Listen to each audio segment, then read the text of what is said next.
so thank you for coming today. Like I said, I'm Valerie Robnell. I'm the Reading Program Coordinator in the VCU School of Education, and this is my 18th year at VCU. I teach both, I teach the classes in the reading program, but I also teach classes in elementary ed and sometimes in special ed and TESOL. So thank you for coming, and here's a picture of the courtyard behind Oliver Hall, which is our building on campus. So VCU is a large, urban institution. We have over 30,000 students. We have a lot of students that come from Virginia, across the United States, and across the world. We also have a lot of employees, and we have about 2,500 full-time instructional faculty. So we have, it's a large institution. We're a Research One institution. So the faculty not only teach, but we also do research, and we also have, service obligations. And one of those service obligations is that we are in the process of going through accreditation through CAPE. And also, I have this on a slide later, but the reading program is also accredited through the International Literacy Association, and we follow the standards for literacy professionals that were created by the International Literacy Association. And so this, so VCU is in Richmond, and we have a lot of, it's a hub for a lot of different companies downtown. It's also a lot of places to go that are, the rivers here. We're not very far from the ocean and from the mountains. We're about an hour and a half or so from the ocean, and about an hour and 15 minutes from the mountains. But we have a lot of places to go walking and biking and hiking and all kinds of things in the actual city of Richmond. And then I've already said, but we're also 2 hours from Washington, DC. And so we're nicely located. We're also in the capital of Virginia. So we have a lot of connection with the Virginia Department of Education, doing different work with them, and the General Assembly, going to legislative advocacy days and that kind of thing. So here's a picture of our school. So we have 175 instructional, teaching, and research faculty. There's 188 scholarships awarded over the last 3 years. So, and there are several scholarships that are specifically designated for people who are in the, who are pursuing literacy or reading at the graduate level. So we encourage you to apply for scholarships each year. And also, one of the things in our program, because we're part of the International Literacy Association, one of the requirements of being a literacy professional is to join a professional organization. So it is a requirement usually in the second year of the program, to join the Virginia State Literacy Association and to join the local council or another professional literacy association that you might want to join. And those organizations also have scholarships to apply for, to help offset the costs of graduate school. We are ranked 11th best public graduate school of education from U.S. News and World Report. And we're ranked 3rd for best online programs of education. And we actually had a SOE meeting today, and this number about our external funding was even, we get a lot of external funding for grants and things. So CAPE is actually for our school counseling program. But we also have, this program leads to an add-on endorsement as a reading specialist, K-12 in Virginia through the VDOE. There also is reciprocity with other states, and we'd have to, if, in general, our students have their license in Virginia and come from Virginia, or, and we haven't had as many people from out of state that would need reciprocity, but that is something that we can definitely,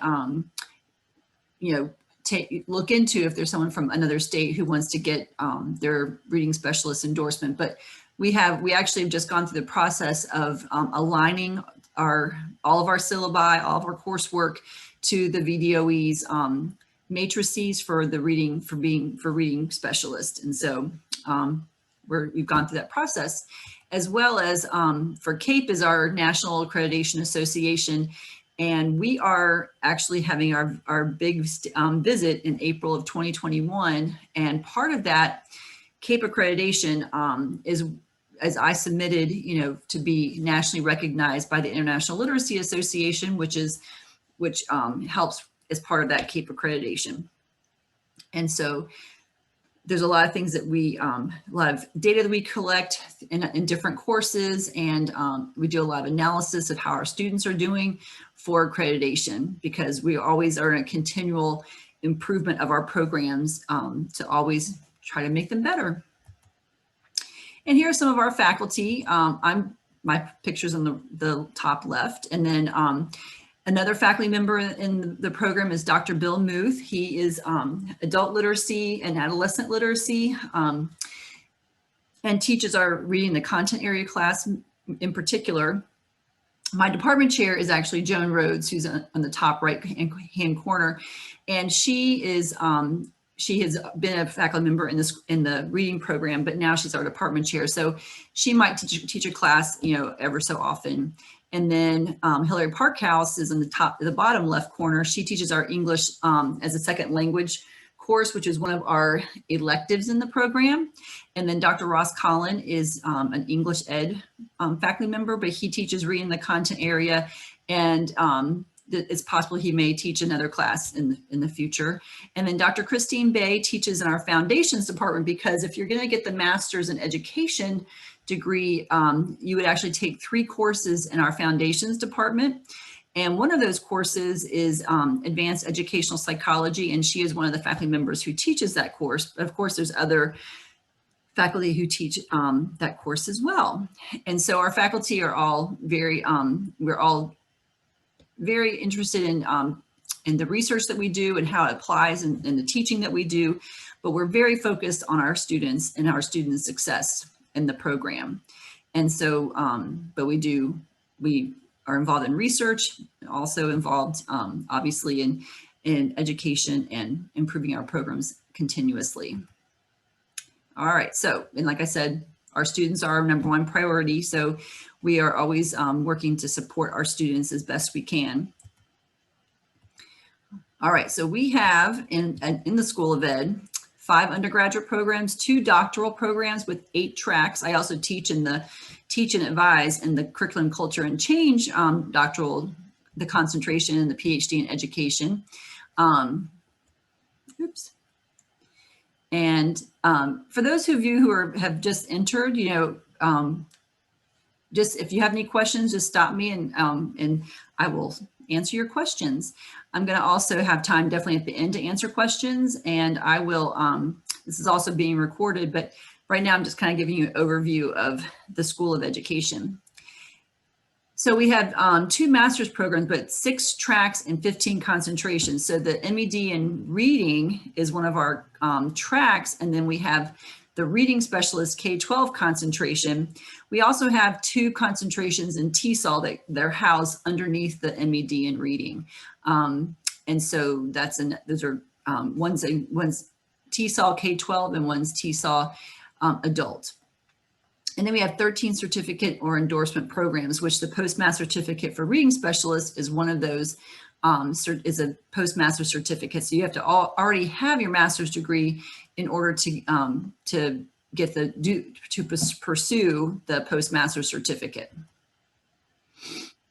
So here we have the 2, so we look at the reading program as one program. So people who are in the reading program actually take their classes together, irregardless of whether you're in the postmaster certificate for reading specialist or the M.Ed in reading, the reading specialist K-12 concentration, because 24 credits, 18 credits are our core program, and those cross over between both of the degrees. So we have the 2 degrees. So if you don't have a master's degree, then you would earn the master's degree first. And that is actually a requirement for the VDOE, for the reading specialist add-on endorsement, that you have to have a master's degree in order to become a reading specialist in Virginia. And so if you don't have a master's degree, that you would do the M.Ed in reading, the reading specialist K-12 concentration, and that is actually 33 credit hours. And if you already have a master's degree in education or a related field, then you would take the 24 credit hours. But those overlap, and but 6 of those credits are electives. There's 18 credits that are the core that everybody takes, and then there's 6 that are electives.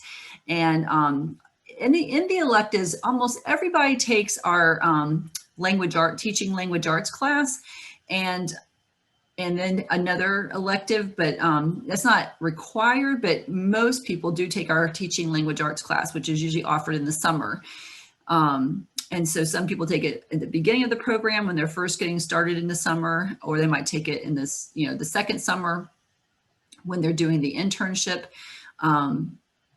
or at the very end. And then there's also other electives that can be taken just like the teaching English as a second language course, and other ones like you could take a course in special ed as an elective. So, but both of our degrees lead to the, if you already have your initial licensure in Virginia, both of our degrees lead to the reading specialist K-12 endorsement in Virginia. And so like I said earlier, we've gone through identifying and aligning all of our course syllabi and all of our courses to the VDOE matrix for the reading specialist K-12 endorsement. And so all that's been done, everything is aligned. And if you finish the program, then you will be able to apply to the VDOE to get your reading specialist endorsement. And so, like I said, it's one reading program and 2 degrees. So we do have part-time and full-time options available. And I'm going to go to the next slide because, so most people in the program will are part-time and take 2 classes each semester. One thing to understand is if you are wanting to get financial aid, the financial aid is, you have to take 6 credits to get financial aid. And so most people do take 2 classes at a time. In the postmaster certificate, because it's only 24 credit hours, if people want to take 2 classes at a time, I've kind of worked the schedule so that they can finish in starting in the summer and going through fall, spring, and summer, and being finished with the coursework. There also is an opportunity to do a federal teach grant for the master's, the M.Ed in reading. The federal teach grant is not available for those who are doing the postmaster certificate, but the federal, if you're teaching in a high needs school district and you're pursuing the reading specialist degree, master's degree, you can apply for the federal teach grant, and that also requires you to take 2 classes a semester. And then you would have to make sure you're teaching, I think it's 4 out of 8 years you would teach in a high needs school district. So one of the highlights or most important parts of our program is that we have many field experiences. Even starting with our foundations, it's now Foundations of Reading, but we're actually changing the name to Foundations of Literacy. But even in that course, there's several assignments that you do with actual students. That can be students in your own classroom or students that you know in your neighborhood or whatever, just to get a kind of a sense, of how to do some of the different things that we want you to learn in the foundations course. But then in the spring of the first year, so the foundations course is in the fall of the first year. In the spring of the first year is when you would take Read 600, which is the first tutoring experience, where you would tutor a student one-on-one for about 45 minutes for about 11 weeks, once a week for 11 weeks. And we have a requirement through not only the VDOE, but also the International Literacy Association that one of your tutoring experiences, and it's where you're working with a child to provide assessments and to do diagnostic testing and then provide instruction, that one of those experiences has to be school-based. And so most people do their school-based tutoring in Read 600, which is in the spring of the first year. And then in the summer of the first, well, it might be the second summer if you start in the summer, but in the summer after taking Read 600, you would take Read 672, which is our internship, which is also a tutoring experience, but it's much more intensive. It's usually about an hour and 20-minute less sessions for 13 sessions. And that class is offered in the summer. And then I didn't put Read 605, which is organizing and implementing reading programs, on here, because that is the course that we, that one of a big field experience assignment is to do an evaluation of a school-wide program. And so most people will do it at their own school to really look at all the different aspects of a literacy program and to do, to evaluate, what are some ways that this program can be improved based on what you've analyzed, the information related to personnel and materials and assessments and how the literacy instruction is provided in an intervention and professional development, all those aspects. But also in Read 605, which is offered in the fall of the second year for most people, is you actually write a proposal for an action research project. We call it a teacher as researcher project that you would implement in the spring of that year in Read 700. And so most people will implement their research project in their own classrooms and at their schools. If you're not in a typical teaching situation, we have other alternatives like after school programs or community-based programs that you could potentially do your action research teacher as researcher project in. And so in the fall, you actually plan your project, and then in the spring and the externship, you will actually implement it. So we have a lot of practical experiences to really build your knowledge of literacy, but also what the role of the literacy professional, that's the new term that ILA is using, is literacy professional, which includes a reading specialist, a literacy coach, or a reading coach, and what that position entails. And one of those, a big part of that is to learn how to coach other teachers. And so we've also built in throughout the program different ways that you can provide coaching and support to teachers that you work with. And so it's all kind of integrated within the program. And so just some of the things I've already said, but some things I haven't. So if you already have your initial teaching license in Virginia, then once you finish the program, you can apply for the Reading Specialist K-12 add-on endorsement. Now, one thing that is required for licensure in Virginia is that you must pass the Reading for Virginia Educators Reading Specialist exam. It's also a graduation requirement. So in our program, we used to have a comprehensive exam, but once Virginia started requiring this, well, it used to have a different name before, but now it's called the Reading for Virginia Educators exam. Once this was required for licensure, we made it a graduation requirement and then took away the requirement to do a comprehensive exam. So, so that's required. And also we have an e-portfolio program requirement that is also required for graduation. And the e-portfolio it's built around the ILA standards for literacy professionals. And it's a way that you can document and reflect on what you've learned throughout the program. And it also can be used when you're interviewing for a position, a literacy position. And so,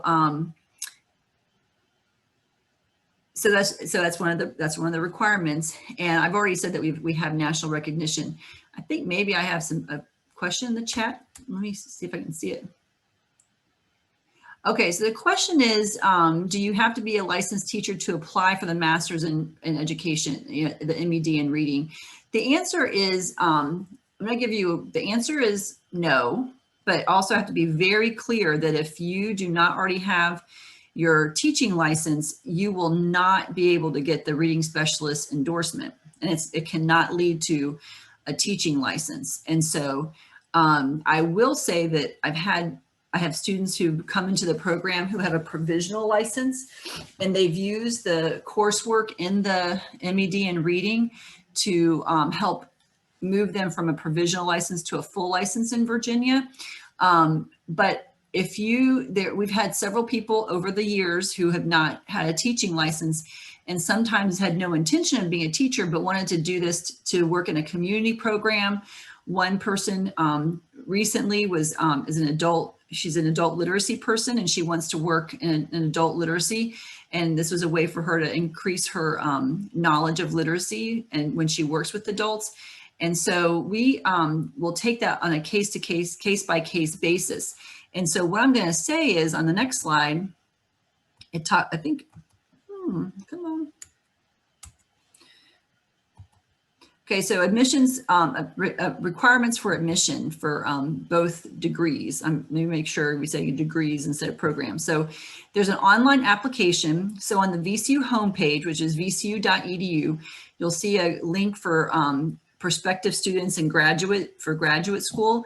So there's an online application. So everything is actually online. There are 3 references that you have to get, and you actually send them the link for the references. They do everything online now. There's no paper references that have to be completed. It's all done online. And also we have to have the transcripts from all your previous institutions. And your bachelor's degree should be in an appropriate discipline, and that is usually not completely, but usually it's a liberal arts degree. But it's not, if you don't have a liberal arts degree, that doesn't mean you cannot get into the program. It's just one of those things that we would look at on a case-to-case basis. And then also, oh, one thing is missing. Oh, I'm sorry, it came last. Let me finish talking about so once again, if you're applying for the postmaster's certificate, you must have a master's degree in education or a related field. So that's something that we would need to have your transcript from your master's program as well. But going back to, if you don't already have your license and you're interested in this program, then you would want to be very clear in your written statement that you would include in your application what your career interests are, like why you would want to get your master's in reading. But I would just have to I would be very clear with anybody who was in that situation that this will not lead to licensure if you don't already have a license. But it could help you towards licensure, getting a provisional license or going from provisionally to fully licensed, but it does not lead to a full, it's not a full licensure program, initial licensure, if you are not already initially licensed. All right, and that's my email address, vjrobnell@vcu.edu.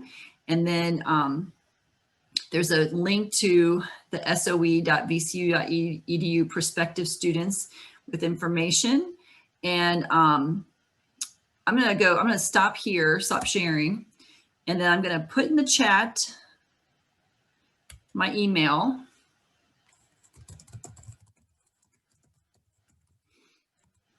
So, and I'm gonna open it up for questions. And if anybody has any specific questions. That was a lot of information in a short period of time.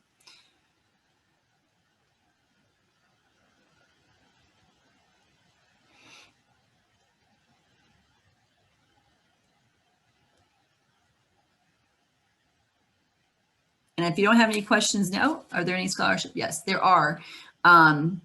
So it depends. I said this earlier, but I'll say it again. The School of Education has scholarships, which people can apply for. And there's several that are specifically designed for people who are in the reading program. There's one in particular, and there's another one that can also be for someone in the reading program, someone who's interested in literacy. There are the professional organizations, which as part of the program, we do require you to join a literacy professional organization. And a lot of those professional organizations have scholarships as well. I know the Virginia State Literacy Association has, for a while, I was in charge of that committee.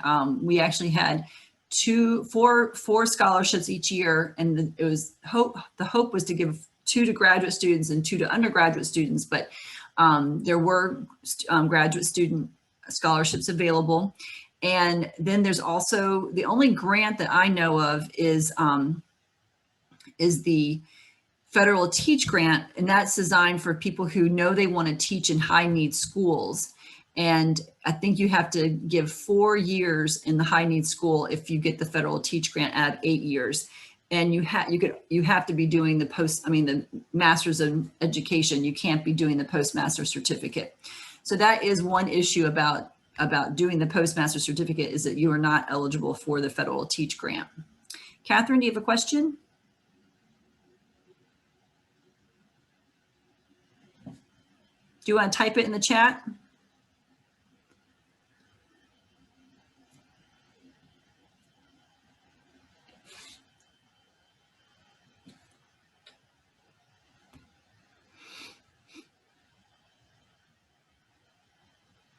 So one thing I think I need to say one more time, and I think I did not address this when it was on the slide, is that we do have a fully online program. And I mean, in general, it is an online program. I said this earlier when people were first starting to come on, is that right now I've had a cohort of Richmond Public School teachers, and so I've actually had some courses that have been in person and and hybrid, but that is only, I mean, that program, that cohort is finishing this summer. And so we'll probably be back to having only online programs, only online classes. And so the Virginia State scholarships, so those are the ones through the Virginia State Literacy Association. Here, I'm gonna put if you go to this website, vsra.org, and then there's a drop-down menu for scholarships and grants. You can look there for the scholarships for the Virginia State Literacy Association. I'll put that in as well, the name, because the name just changed from,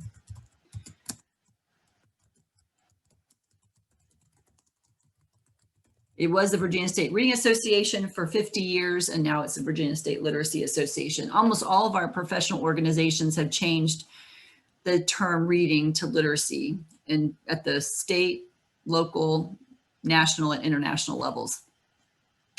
And so the program is online. And if you are in the Richmond area and you would like to take some courses face-to-face, there are some opportunities to take some of the courses face-to-face. Dr. Muth, he likes to teach the reading and the content area class in the fall semester face-to-face, but of course this semester we are not face-to-face because of COVID. But starting, this coming summer, the classes are going to be, pretty much online. But like I said, there are a few classes that you could potentially take face-to-face if you wanted to have that as an option for some classes. Any other questions? And let me talk for one moment about getting started. So the application deadline for the spring of 2021 semester is passed, but we can still take applications up to December 1st. I mean, if you want to get started in the spring, you can take 6 credits before you are admitted. So you could take a class in the spring and apply for the summer. There is no requirement to take the GRE or Miller Analogy test. We actually got rid of that requirement about a year. I mean, within the last year, we haven't had that requirement. And so if you want to get started, you could apply by December 1st and take a class or 2 in the spring. In order to get financial aid, you have to be admitted as a student, into a degree program. Because you also can take a class, take 6 credits, 2 classes as a non-degree seeking student. And I'll just be very honest that the paperwork to do the non-degree seeking student route is almost not quite as much, but there's a lot of paperwork involved because you have to do if you're going to do the Virginia State, residency and all that, it almost is easier just to apply for to graduate school and not have to go through the non-degree seeking student paperwork, because that gives you a V number, and the V number is what helps you to register for classes. And so a lot of students, in the spring semester would take like the reading the content area class. There's no prerequisites for reading the content area, and that's required in the core program. Or might take an elective, like our teaching English as a second language is one of the courses that we're offering in the spring. And then in the summer, we do offer reading the content area again. And then that's, a lot of people will take the teaching language arts class the first summer, just to, if they want to get started. And then usually people start in the fall with taking the foundations of reading course, and if maybe another course like an elective or whatever. And then Read 600 comes in the spring, and then the following summer is the internship, which is Read 672. And then the following fall in the second year is Read 605, organizing and implementing reading programs. And then the spring is the externship, Read 700. If you're doing the postmaster certificate, like I said, there's a way that I have it scheduled that you could potentially finish doing it in summer, spring, fall. I said it out of order.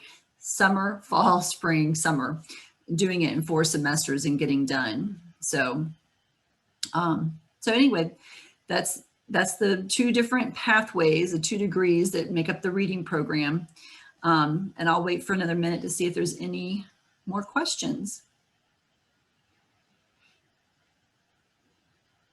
And I really appreciate y'all coming today.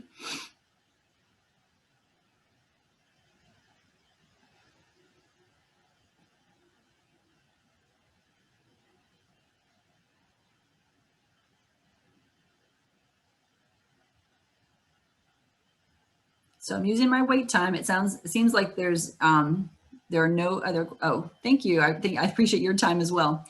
But thank you for coming. And my email is vjrobnolt@vcu.edu, and please don't hesitate to email me. And one last thing I'll say is I'm going to put her name in the chat. Sandra Mazzoli is our graduate studies coordinator. And I'm going to put her email. So she is if you have questions about the application process, she is the best person. I mean, you can always email me, but a lot of times if it's a specific question that I'm not sure about the process, I'll have to, include her in the response. But if you have questions about the application process, Sandra Mazzoli is the person to contact at sjmazzoli@vcu.edu. And so, she's a good person to give you information about that. And also Dr. Lynn Hart, who you might have had emails from because of, she set up the information session. And so she's also a good person to get information about the application process. But Dr. Mazzoli actually is the person who does all the information around she processes all the graduate school applications for the School of Education. And I think that's all the information I have for today. So thank you for coming. I'll stay on in case anybody has any questions, but if you don't have questions, you are free to go. Have a wonderful day too.